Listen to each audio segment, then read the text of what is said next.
Hi everybody, how you doing? I don't know if you've watched Clipped about the story about Donald Sterling and how Donald Sterling's relationship with a woman that some people call his mistress led to a relationship with a woman that some people call his mistress led to led to a situation where the Clippers were sold. He was ousted from the league. It's a very good miniseries, and I believe they added some episodes since I last saw it, so I'm going to catch up with it.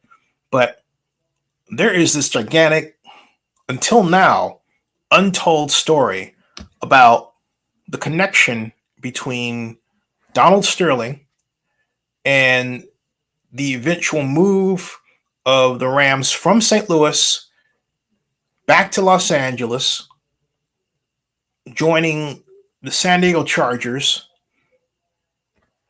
and the Raiders being left out in the cold and then deciding on their own to go to Las Vegas. What happened was, well, as Steve Ballmer has told, in fact, there's a great podcast on the behind the scenes from Ballmer's thinking about what went down on Paul George's podcast. And so, which actually is here on YouTube.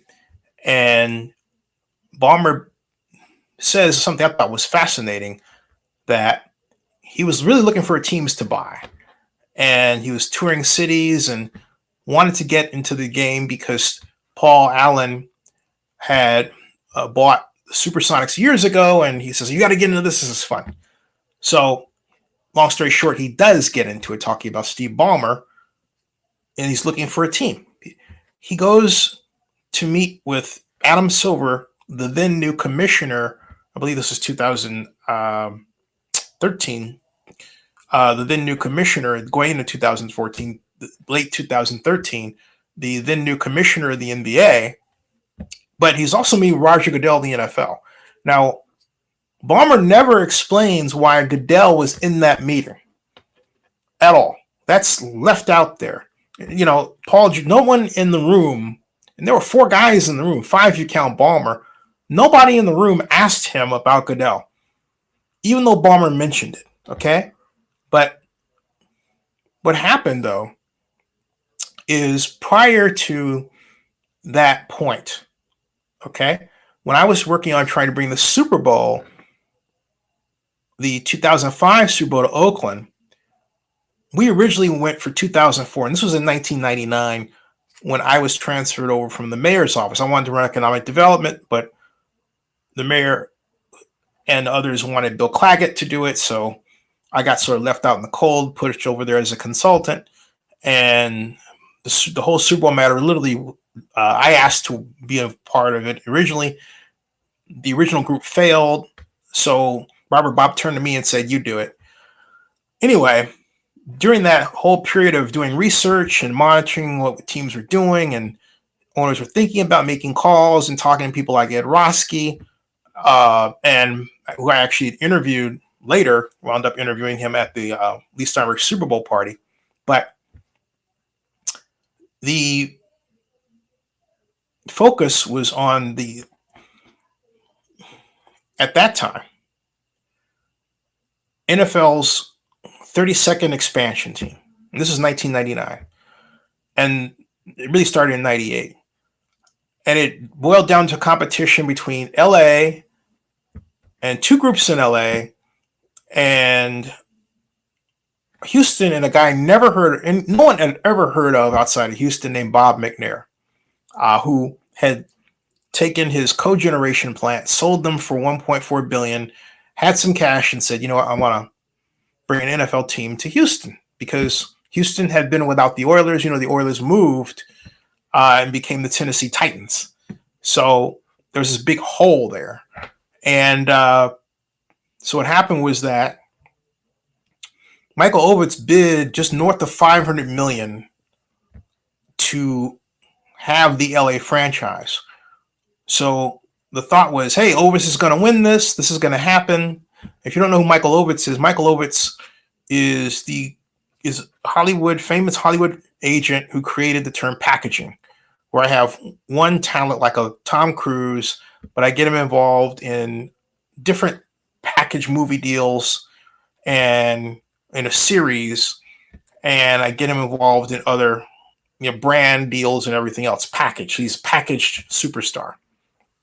Anyway, Ovitz by this time had branched out into development entertainment.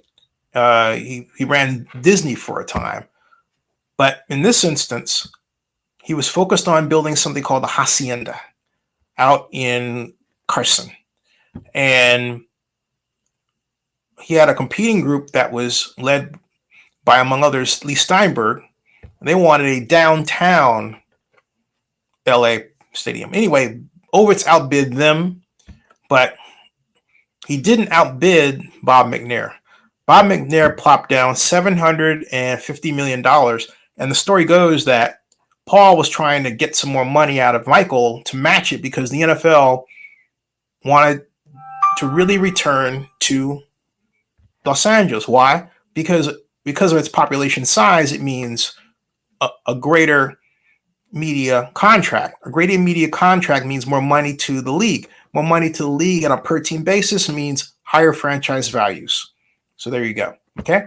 So the NFL was empty. So anyway, McNair wins out, outbids Ovitz. Ovitz cries in the hotel room where Paul is. And that chapter of this story is closed. Now, move forward to this eager beaver Steve Ballmer, retired from chairman of Microsoft, done great work there. If you ever came to CES or AdTech in particular, Steve Ballmer used to speak at AdTech, and the line was out the door, because I've been to AdTech and covered it. The line was out the door, down the ballroom hallway, around the corner, and down another stairs, down the stairs, and then down another flight of stairs to the Venetian. Whew. Okay? That Steve Ballmer drew a crowd of techies. But Steve Ballmer drew a crowd. Why? Because he was chairman of Microsoft. And he was doing fantastic work, and so was the organization. So, Ballmer retires. He's looking to buy a team. And he hears about different possibilities. He was even going to buy the Sacramento Kings, but he said, I don't feel like blanking going to Sacramento to watch a basketball team. He actually said that. He said that on Paul George's podcast. All right. It's hilarious. Okay. So fast forward to, he goes to New York to meet with Adam Silver. And then there's this mention of, and Roger Goodell, there's a mention of the availability of the possible, they're not, let's put it, the LA possibilities in LA, but no LA owner is wanting to sell directly to him. And it was difficult to find anybody who wanted to just sell at the time where they weren't ready. But then the whole matter of Donald Sterling surfaced, and Ballmer's son said to him, "Hey, look what's going on with Donald Sterling and the Clippers. Dad, you got to get in on this." Okay. So long story short, his father makes a call, meets Donald Sterling's wife, Sherry. And by this time, Donald's, out of the picture, and she's calling the shots. And they talk on the phone, and she says, "Okay, well, how much?" And he says, "Well, I got to see what I'm getting into first." So he flies down there, visits the home. He's did his homework. He mentions that, he wants to bring in great players. And that, well, in Seattle, they had great players like Elton, Elton Brand, right? Knowing that, he mentioned knowing that Elton Brand later became a Clipper. And so apparently there was a poster of Elton Brand in her home, and he was like, "I got it right." So they hit it off. Then came the bid, and Steve Ballmer decided, "I want this team." So he bid $2 billion, and he said he realized he could have got it for maybe 10% less, but that's what happened. When it happened, it was a immediate and clear signal. First of all, that the whole of franchise values in sports were, prior to this deal, off base, because there was nothing in LA from an NFL perspective. All right. And the NBA was there. The last deal for a franchise was the Bucks, and that was for $550 million. It was like, all right. So here he comes along, plucks down $2 billion. That's NFL level. And so it was a signal to the NFL owners that, hey, you know what? We don't have a franchise there. So they immediately announced that they were going to essentially go on this exploratory mission, as it was described, over the possibility of getting a team to Los Angeles. And it was difficult because, for example, Shad Khan, who owns the Jaguars, he didn't want to move. He was married to Jacksonville. He wants to build Jacksonville. We have a number of owners who care about their cities. He wanted to build Jacksonville. Cool. And so, but there was a situation because Stan Kroenke had wanted to move. He wanted to build an entertainment facility in LA, period. He had already spent, by that point, 7 years buying land in the area that he is in now, in bits and pieces, so that they could be assembled. And so now the NFL crafted a scheme. And the scheme was to have these home stadiums and home organizations that were being evaluated, because the NFL found it hard to achieve a long-term stadium solution in San Diego, St. Louis, and of course, Oakland. And in fact, Roger had said to me repeatedly, and this is here on Zennie62 YouTube, that we're trying to find a long-term stadium solution in Oakland. He said that even before this matter of relocation and this sort of giant game emerged, right? But the NFL did it because they didn't want it to look like they were just simply going to yank a team from an established home area, which was being difficult about giving the teams the money they want, the public money, frankly speaking, they wanted and needed to move. All right. And St. Louis came forward with the best proposal. Looks like they're really going to retain the team. They did. St. Louis and the Bush family did everything right, as well as Penske. They did everything right. Everything.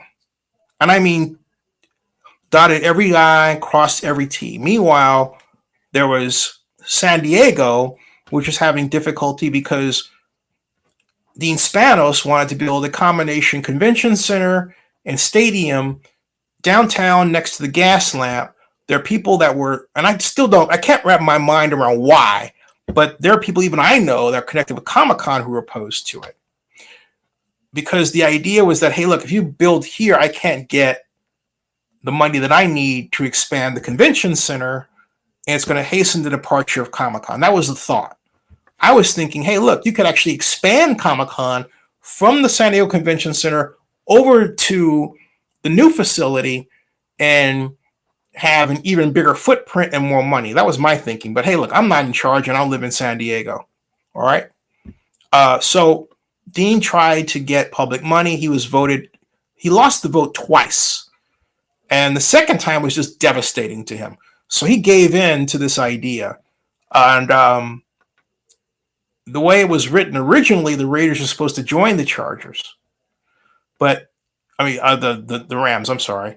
But because of the difficulty, because it looked like it initially that the Raiders were going to get a new stadium in Oakland, San Diego was dragging its feet, so it got flipped.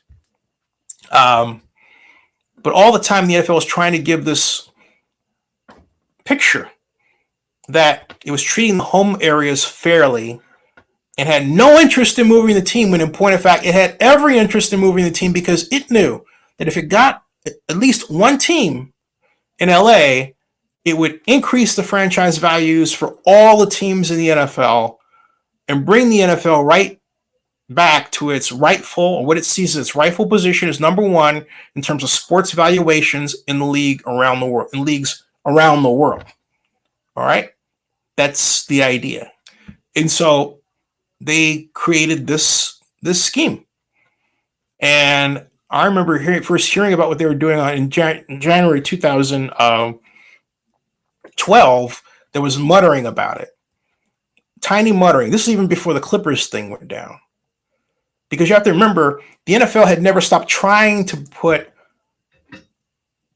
an organization in LA, going all the way back to the turn of the century, the 21st century. And so, remember Ovitz and I was talking about Michael and what he was doing, Lee Steinberg and everybody else. And they tried again in 2011, and that failed. That was Farmers State Field, and that failed. And they tried to restart the idea of the Carson project in there, and that went away. And so, and the original design for the Carson Stadium was what became, that was Manica. That became what the Raiders used. But, and the idea is, hey, this could work really, really well. All right. So the whole LA issue got folded into the home improvement strategy that was unrolled out in late 2013, going into 2014, but had not caught fire. But it had caught fire because of the Sterling purchase. So the idea was back there, but it moved at a snail's pace to do this until Sterling paid $2 billion, and then it was like, oh, we got to make this happen. We got to make this happen. We got to make this happen. And so that's why, and that's what they did. They asked Eric Grubman, who is an employee with the NFL in another area, to become the NFL's executive vice president of business operations over NFL properties, over NFL business affairs, excuse me. But he was really the point person for the Super Bowl effort. And I know this intimately because I wanted to be that person. And I said so to Joe Brown at NFL Honors at the Super Bowl the previous year. And so, and this is that year, 2014. And so, hold on a second.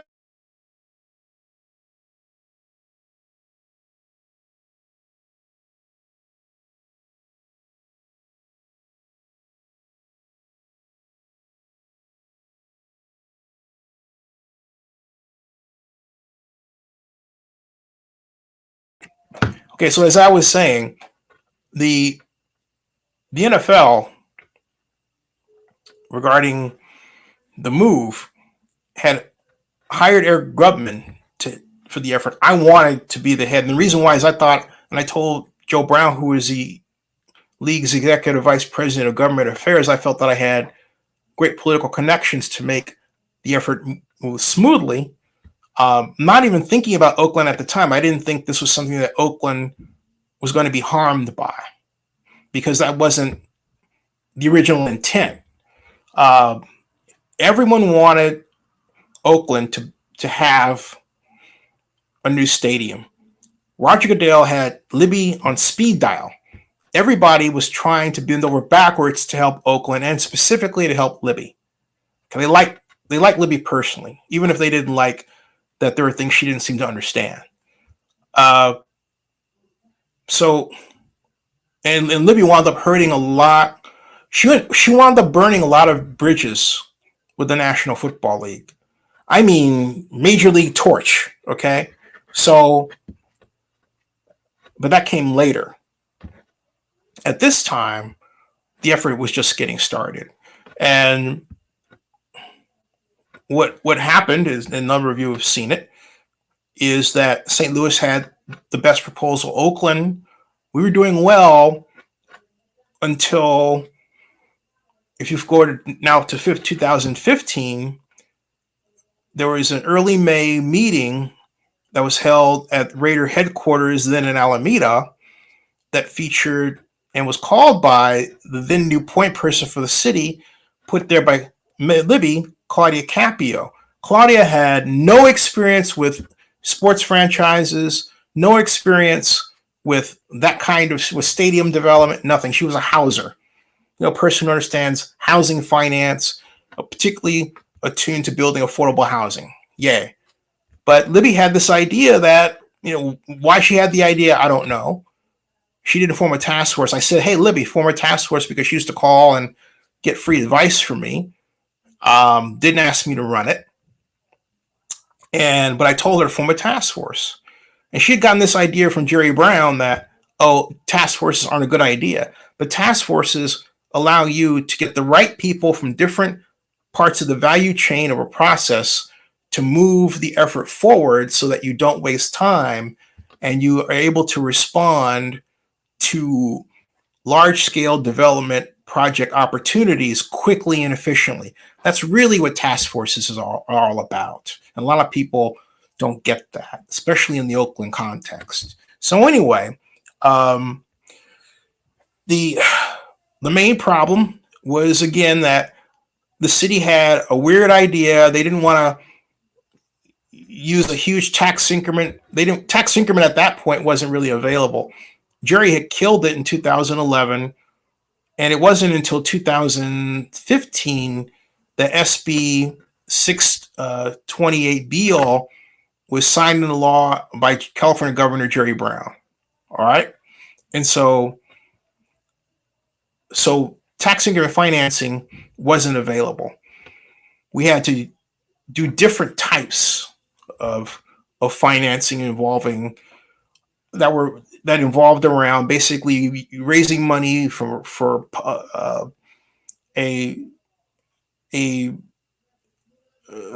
by basically forming the business into, this is the concept I came up with, basically a giant private placement, so that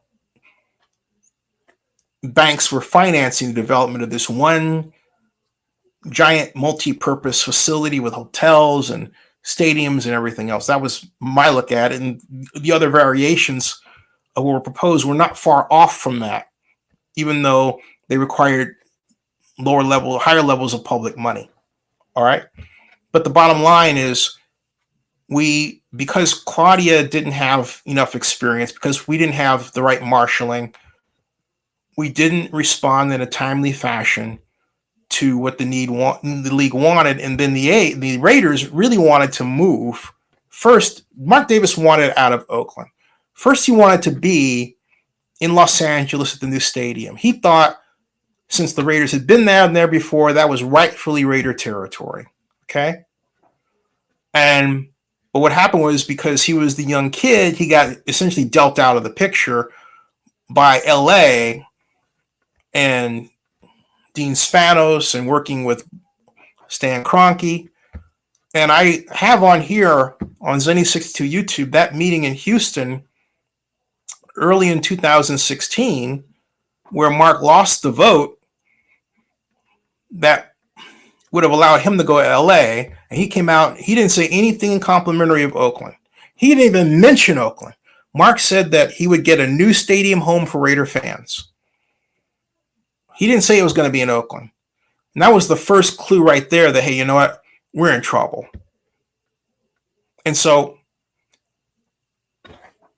Davis had dispatched a gentleman who was the 49ers vice president for stadium matters development.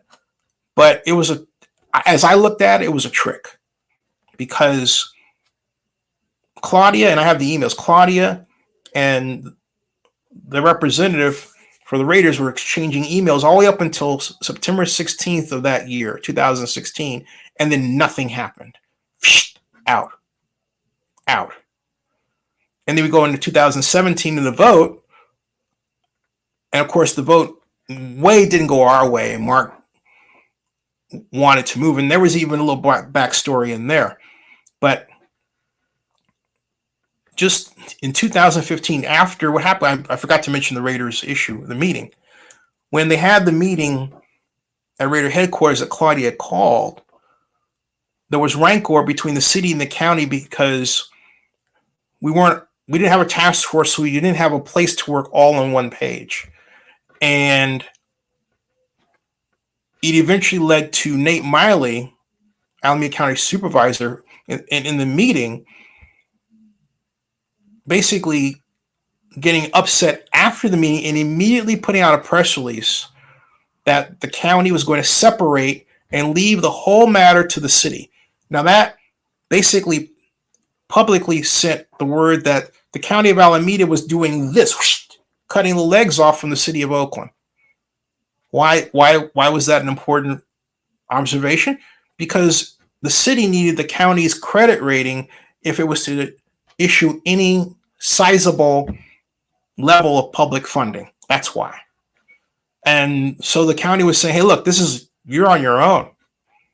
And Nate put out a press release saying that.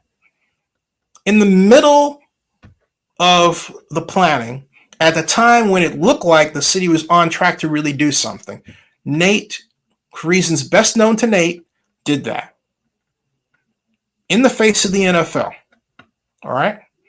And that was the beginning of the end of Oakland's chances of retaining the Raiders in Oakland. And it proved right there like that, everything that Grubman had said about the city not really planning to build a stadium, that they were always reacting, and that Oakland did not have a viable stadium plan.